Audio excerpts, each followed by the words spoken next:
Qual o cérebro perceber a passagem do tempo, cara? Quando a gente tem uma grande evolução, ou versus algum momento assim da humanidade que as coisas não evoluíram muito, que ficou tudo meio naquela. Como que o cérebro percebe isso, cara? Então, é interessante, né? Cara, você que é um cara que vem dessa área das ciências exatas, das ciências da Terra, sabe que o tempo não faz parte das equações físicas, né? Que o tempo, nesse sentido, ele acaba sendo deduzido de alguns fenômenos, e mais do que isso, de alguns processos, como, por exemplo, da entropia, né? Então, a transformação do mundo é onde a gente, enfim, infere o tempo. Curiosamente, essa visão não é tão distinta assim daquilo que a gente tem do ponto de vista cerebral.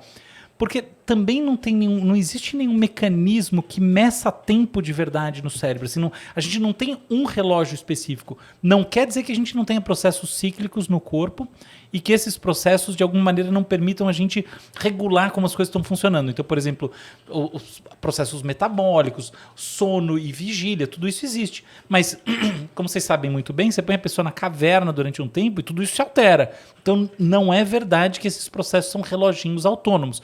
Eles funcionam um em relação aos outros. E aí o que acontece? A percepção de tempo mesmo é, em grande medida, uma percepção de transformação. E a transformação, por sua vez, ela também é determinada por aquilo que você conhece, por aquilo que se estabelece como a sua realidade. Então, olha que interessante.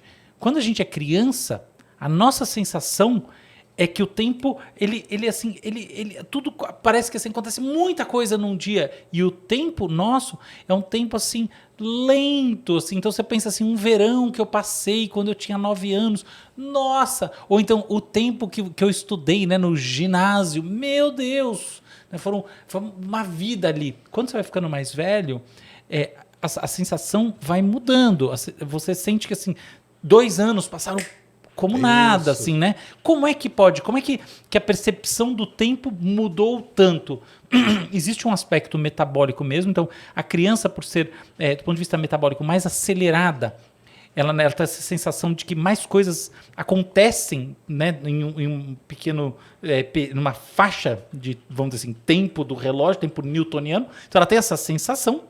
E aí, naturalmente, quando você projeta isso em 1 mês, 2 meses, ela tem a sensação de que aconteceu muita coisa, portanto, passou muito tempo. Portanto, você olha um período assim, você fala, nossa, aqui eu tenho uma vida. Quando você tem um pouco mais de uma lentificação desses processos, você sente o contrário. Tem isso, mas eu acredito não, assim, tem muita evidência que diz que não é só essa história metabólica que conta. O negócio não é tanto assim fisiológico quanto é cognitivo. Então, quando você conhece menos das coisas, você está descobrindo o mundo, cada coisa tem um valor intrínseco. Então, uau, aquilo muda para você a sua experiência. Então, ali parece que, né, o tempo assim mudou. Você saiu do seu paradigma, entrou num novo paradigma. O seu dia mudou, ainda que seja dentro de um mesmo dia, porque você descobriu uma coisa nova. Coisa que quando você é mais velho, você não sente. E aí vem o lance que você está colocando muito bem. E quando você tem uma disrupção, uma quebra, né, em paradigmas conceituais e maneiras de ver o mundo. Aí você várias quebras na sequência ainda, né? Quando vão acontecendo. Várias assim. Quebras. Aí você volta a uma percepção como a da infância. Você volta a sentir que ali passou muito tempo, ainda que tenha passado do ponto de vista cronológico, pouco.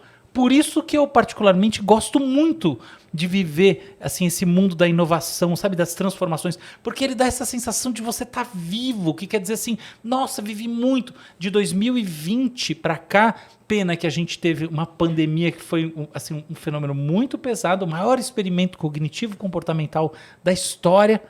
Pena que esse experimento é um experimento com um aspecto altamente macabro, mas a verdade é que o mundo virou de ponta cabeça e a sensação é que se passaram 10 anos, né? Então tem um aspecto vivencial muito interessante na transformação. Mas isso a gente vê, inclusive, nos meses do ano. Igual a gente tem meses que a gente... Gente, esse mês não acaba nunca. Nossa, perfeito. Totalmente isso. Quando a gente tem a sensação de que um dia, né, ele, no final das contas, ele não vai te trazer nada de novo, de estimulante, o tédio vem à tona, você se sente assim, sem saco para nada. E olha só que coisa curiosa.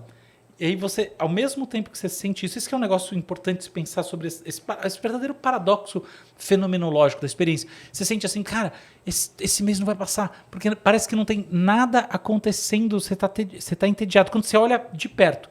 Só que quando você olha de maneira transversal aquilo, aí é exatamente o contrário. Os meses em que você tem muita coisa rolando, eles são meses que, assim, você sente que tem muita coisa ali. Então, esse mês durou muito, mas ao mesmo tempo ele passa rápido para você. Então, a gente tem que diferenciar essa experiência no momento presente da experiência retrospectiva do tempo. Então, quando você, né? Então, é muito comum você falar, cara, eu tô numa situação aqui morrendo de tédio. Parece que o tempo não passa, não passa, não passa. Só que você pega várias experiências tediosas juntas e quando você olha, elas se fundem. E você fala, o que eu fiz naquele mês mesmo? Nada. Então, olha que coisa engraçada, né? E isso é muito comum na infância também. A criança tá na escola e ela sente que o dia de aula demora para passar, é um saco. Só que tem a diferença que, como ela tem muitas outras coisas e muitas quebras, né, essa experiência dela vai se preenchendo. E quando ela olha esse tempo, ele parece que assim, ele ganha uma amplitude muito singular. Então é curioso como, na verdade, não é só uma questão de como você percebe nas diferentes fases em relação à quantidade de estímulos, mas como você percebe de maneira diferente quando você está vivendo uma experiência com mais variação informacional e quando você está olhando retrospectivamente para ela.